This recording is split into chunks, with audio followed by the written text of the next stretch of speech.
Hello everybody.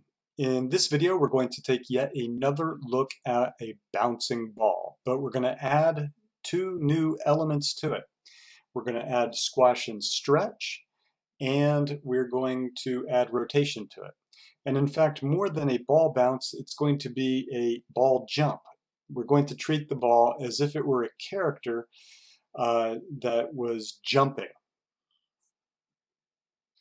And actually, to accomplish the squash and stretch and the spinning of the ball, this is going to introduce some interesting new challenges, which I'm going to solve using a very simple rigging solution.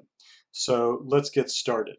The first thing I'm going to do is create the ball simply by making a polygon sphere, and I'm going to give it a texture, because if we were to spin this simple sphere with this default gray shader on it, you're not going to see it spinning unless it has a texture on it. So let's go ahead and create a material for this ball. I will go to my hypershade, and I think I'll make a blend for this. I'll select my material, and I'm going to go to the color channel of my material, and I'm going to click on this checkerboard here. Now, oftentimes we would select a file to assign to this color channel, and then we would look for an image which we would use as a texture. I'm going to create this beach ball a little bit differently. I'm going to create it by using the ramp here, this ramp texture, which is a texture that is not an image. So I'll select ramp,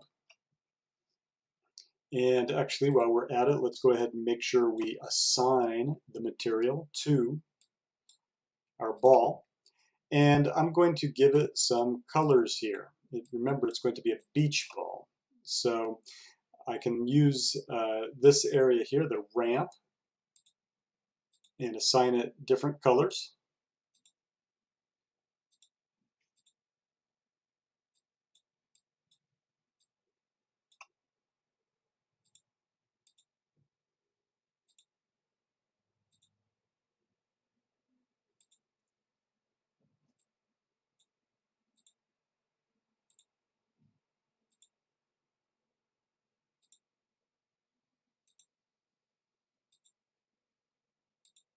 And there we go. Now, to actually see the ramp texture on the ball, we need to press 6 on our keyboard, and here it is so far.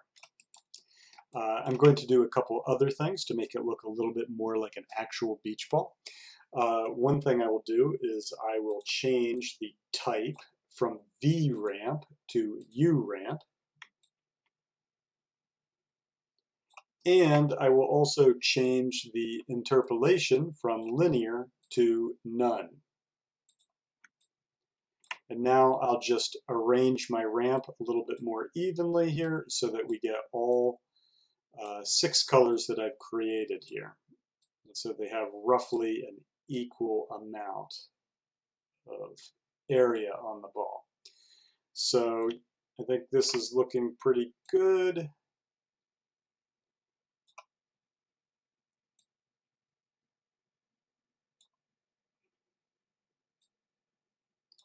And this will be my beach ball.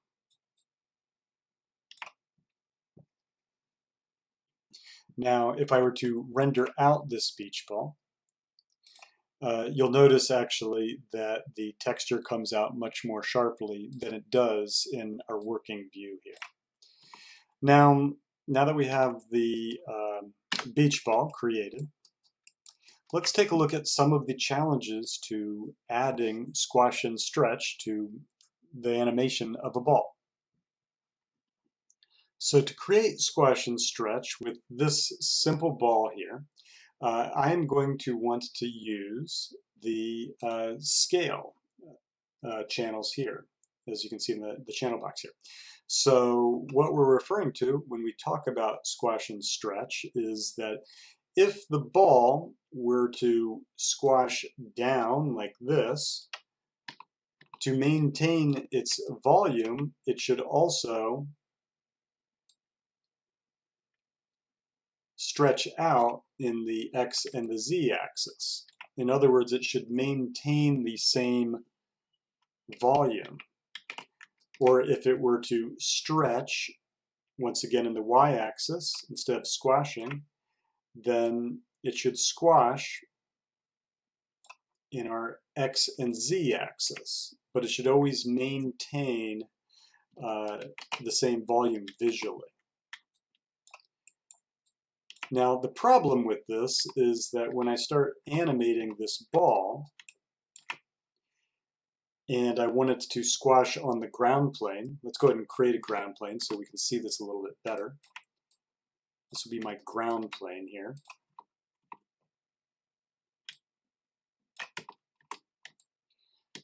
The problem is going to be that when I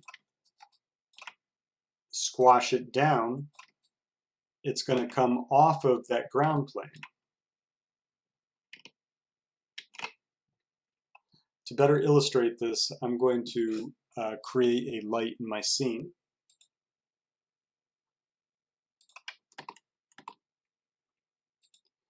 I'll look through the light so that I can better place it, and I'll turn on lights in my perspective viewport here. And I will also enable shadows.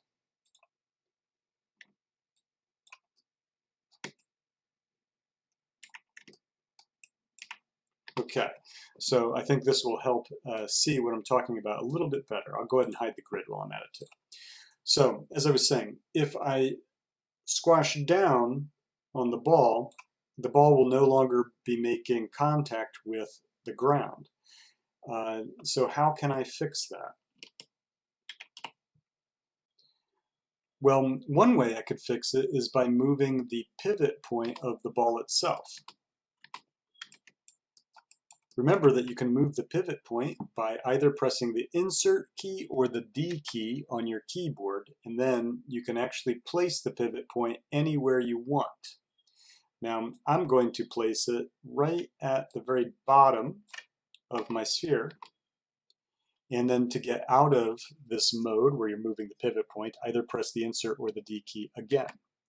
So now this will work a little bit better, or actually much better, for doing a squash and stretch effect. You can see that if I squash it, I can then stretch it so it maintains that volume. Or if I stretch it in this axis, I can squash it in the other axis, and it still makes contact with the ground plane. But now we run into another problem because we're going to be adding rotation to this. So if I rotate it, the problem here that we're going to encounter is that this is where it rotates from.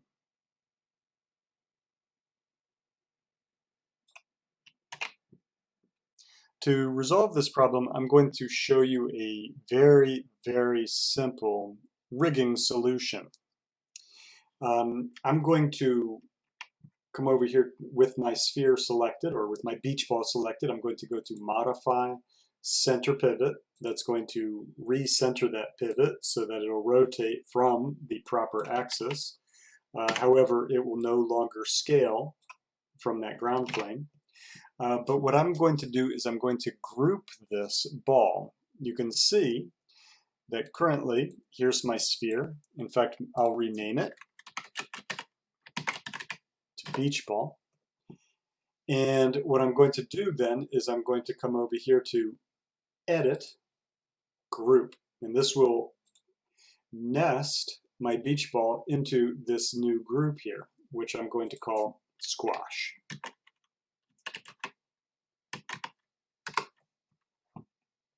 So let's see what this will give us. Actually, there's one other thing I need to do. Notice here in my outliner I have my beach ball. It is nested in my squash group. What I need to do is move the squash group's pivot point down to the base of the ball. So I'll do that by pressing the Insert key on my keyboard, or the D key if you're using a Mac. And I'll move the pivot point down right exactly at the bottom of the ball. Press the Insert key again to exit out of that mode. And now we have our rig.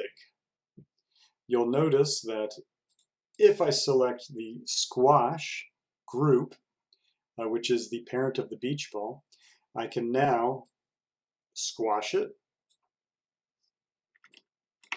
and stretch it,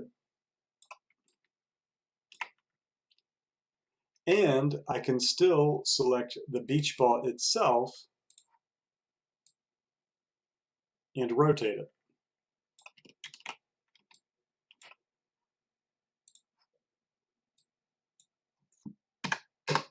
So now we have everything we need to create our animation that we're going to do now. So I think I'll change over to my front viewport and we will begin animating. Now remember, I said this is going to be a little bit different than the previous examples that we looked at in earlier videos. This time, we're not going to have the ball drop from a height and fall down to the ground. We're actually going to make this ball a character, and it's going to jump.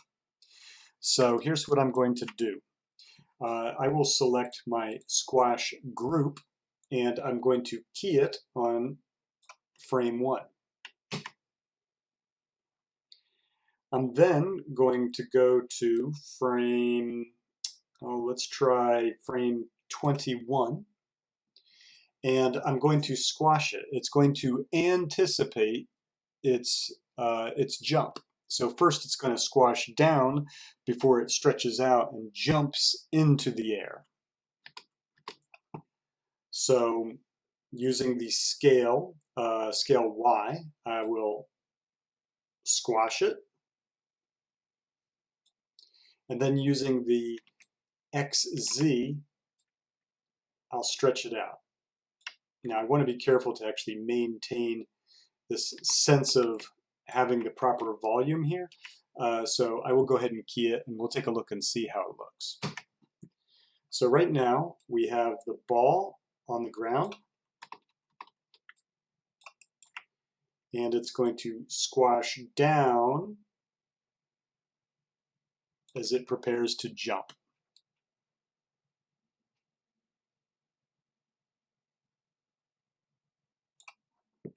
In fact, we could refer to this as the anticipation pose for what's going to follow, which will be the jump. The beach ball is anticipating, and then it's going to jump. And typically, anticipation takes longer than the action itself. So in this case, we've got it anticipating, and it goes to frame 21, but then we're going to have it jump out very quickly.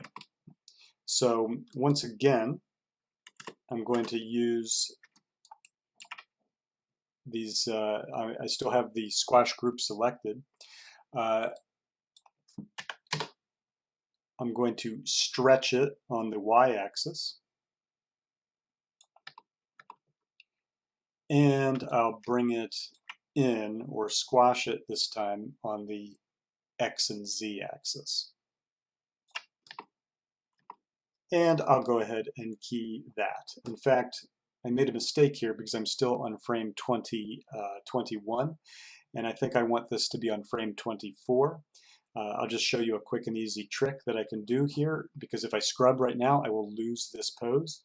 I'm going to middle mouse drag in my viewport to frame 24. You can see it made no changes, and I will now press S to set the key. So let's scrub through the animation and see how it's looking. The ball will squash and anticipate its jump, and then it will very quickly stretch as it goes into that jump. If we play the animation, here's what we have so far.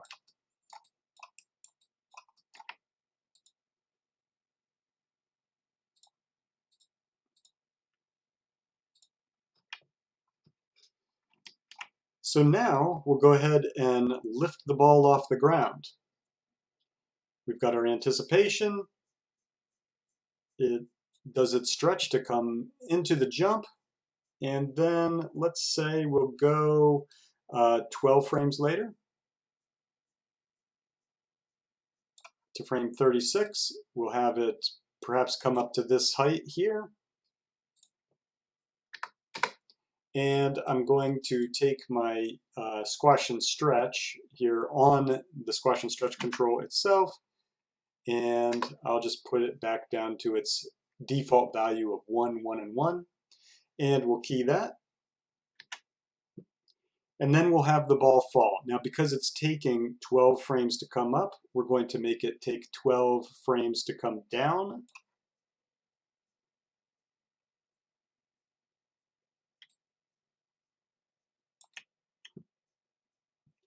And perhaps if we want, we could add a little bit of stretch to give an indication of speed. So if I stretch it in the y-axis, I should bring it in on the x and the z-axis. And I'll key that. Let's see what we have here. I'll rewind and play.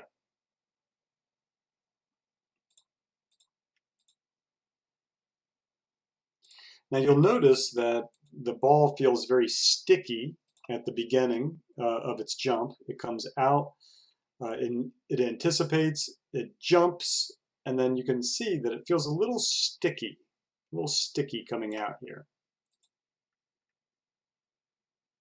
And let's see how we can fix that. So to fix this, what I'm going to need to do is go to my graph editor.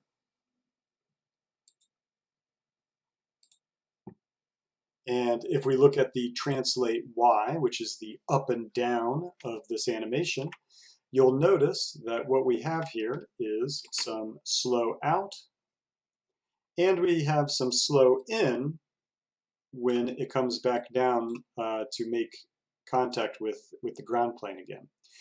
We want to eliminate the slow out and the slow in here. However, we do want slow in and slow out when it comes up to its peak here. So I'll select these two keys and I will break their tangents and adjust, just as we had done for the previous bouncing ball animations that we looked at in earlier videos.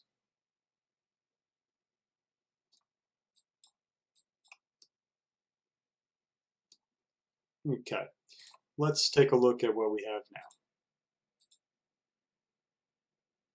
now. And that's looking better. So here's where this animation can become a lot of fun. We have the ball anticipating, it jumps up, it comes back down, but then what happens? Is the ball going to do 3 or 4 consecutive bounces like we've done in earlier videos? Or are there any other solutions? There's no one right solution for this. It really comes down to what you choose to do. In this case, I'm not going to have it do any more bounces. I'm simply going to use squash and stretch to give it kind of a jiggly feeling at the end of this animation. So I'm going to have it make contact with the ground, and then it's going to, let's say 3 frames into this, it's going to go into a squash because it hits the ground, let's say. This actually brings up another one of the 12 principles. We're looking at lots of different principles here in this animation because we're looking at slow in, slow out. We're looking at anticipation. We're looking at squash and stretch. And in this case, we're also looking at what is called follow-through overlapping action. And that's what we're going to add to this now. We're going to add follow-through overlapping action, which will also be, in this case, squash and stretch. So on frame 51, I'm going to have it squash on the y-axis, and I'll have it stretch on the x and z axis.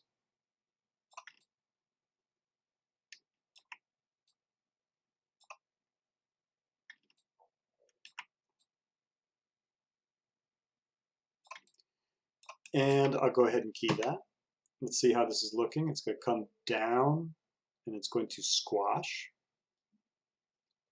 And then I'm going to have it just do a couple little jiggles here. So perhaps I'll go 6 frames further to frame 57, let's say.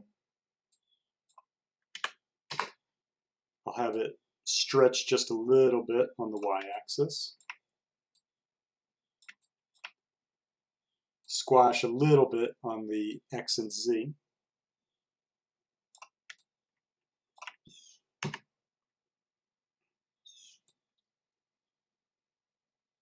Perhaps go another 6 frames.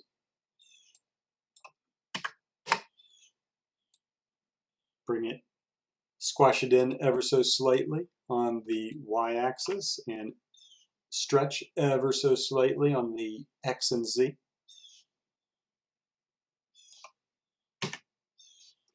And let's say finally on frame 69, it will come back to its default scale. Let's play this and see what it looks like.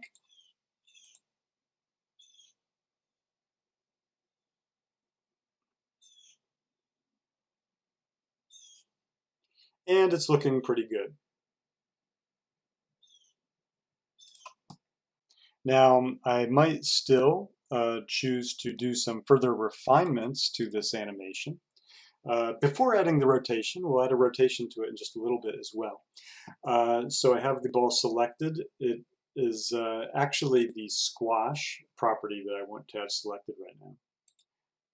You can see, in fact, that if I select the beach ball itself, it currently has no animation on it whatsoever. It's actually the group that I nested it underneath, which we named squash. So with the squash group selected, I will open up my graph editor, and I'm going to take a little bit more time refining the scale information that we're using for the squash and stretch. So, for example, one place where I think I could improve upon this a little bit would be when it comes into the squash. I like that, and I like how it has the slow in here, where it eases into it. But here, we can actually go pretty abruptly when it goes into its jump. And also here, maybe I can go a little bit past that point where it's still stretching. I'm just going to try this. I'm going to try just taking just the scale keys and maybe moving it over just 1 frame in timing.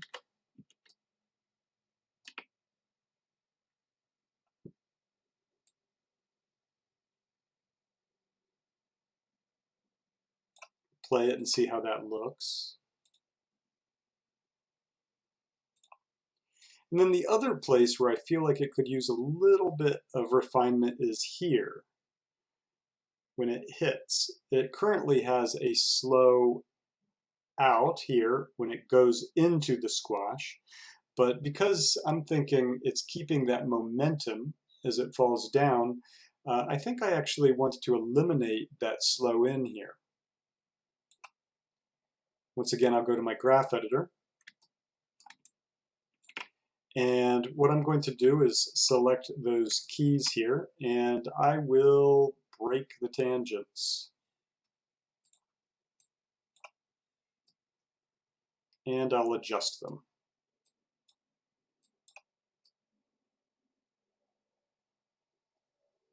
This will eliminate the slow in.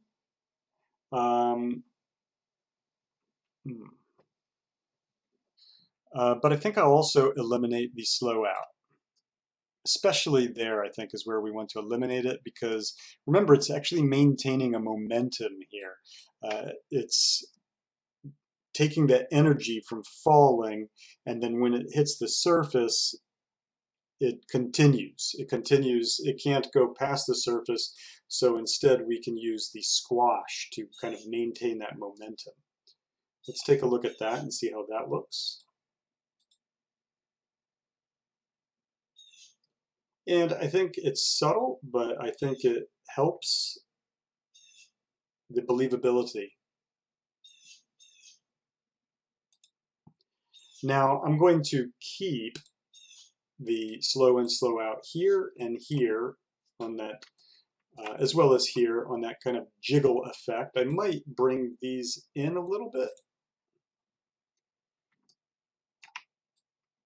We have this come squash down, it'll come out, and then go in. No, I think that's pretty good actually.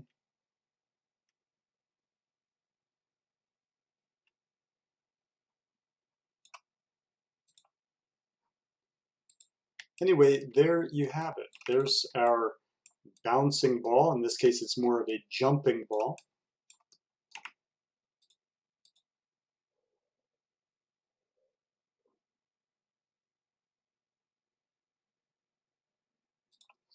And what you should notice is that we've got a number of different animation principles here.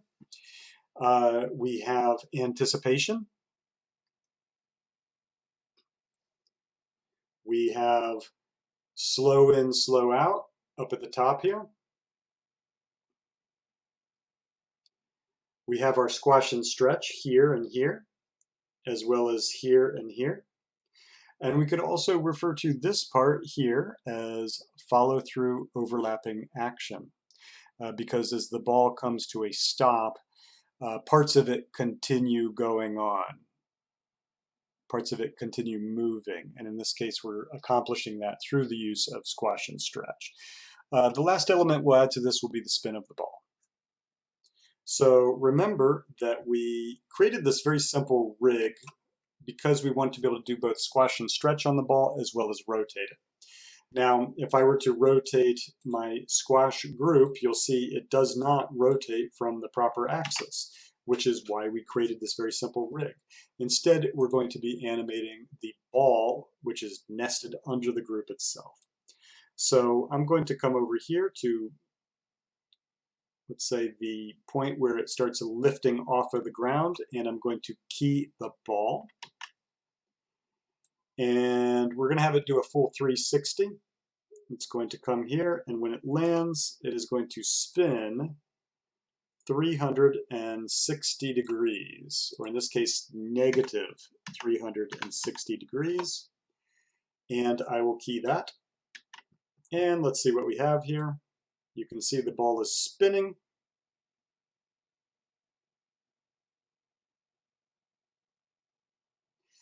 And if we play this animation, you can see that that's working. However, there is one little refinement that we can do to make it look a little bit better. It's going to require going back to the graph editor. I'll select the ball, open up my graph editor, and we'll take a look at the rotation. In this case, it's on the rotate Z. I'll press F to focus on the curve here. And what I'm thinking is, because it's using a lot of energy to come into this jump and flip, that I'm going to eliminate the slow out here. I'm going to eliminate it, but I'll leave the slow in here because it's like it's losing momentum as it spins around. So I'll select this key, break its tangent, grab the handle, make sure I'm using my move tool here, use the left mouse button, and do something like that.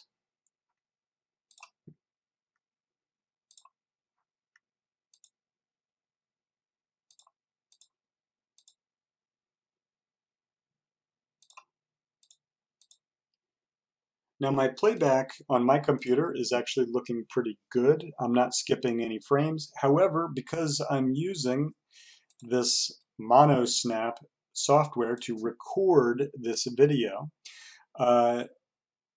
when it's recording, it could be skipping frames. But anyway, it's always a good idea to create playblasts of your animation, as we talked about in previous videos. So that's what I'm going to do now. I'm going to create a quick playblast, and then we can take a look at that. Now, this should be some review. But a couple things that we can do, first of all, is determine where the borders are for our render. And I will click on this button here to find out where the borders are, as well as showing us what the dimensions of my render are currently. They are set to 960 by 540. I am going to go into my render settings, and I will make a few changes here. Instead of doing it at HD 540, I think I will choose to do full 1024, or let's see. No, I think I'll do the HD 720. And now that we've determined that, I will close that. And I don't, this just shows us where our borders are. So if I scrub through the animation, I'll make sure that nothing is getting cut out, that it is framed as I intend it. And if it is, I will go ahead and click on this button again, because I actually don't want my Playblast to see this border area. I want it to render out the full area, this area here to the edges. So I'll click on that. Right click in my timeline, go to Playblast, open up the options. We'll keep it in AVI. Quality 70%, scale 1, we'll keep it at that. But the important thing to note is that I have this set to from render settings. You will typically default to from window. You want to do this at from render settings. Make sure that you have save to file checked, and then browse to where you're going to be saving this, where you're going to be saving your video file. In this case, I think I'll just save this to my desktop.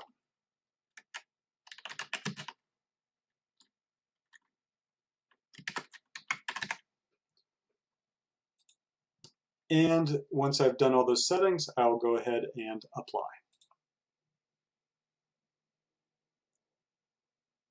And it'll open up your Playblast. And here's my Playblast. I hope this video has been useful for you, and thank you for watching.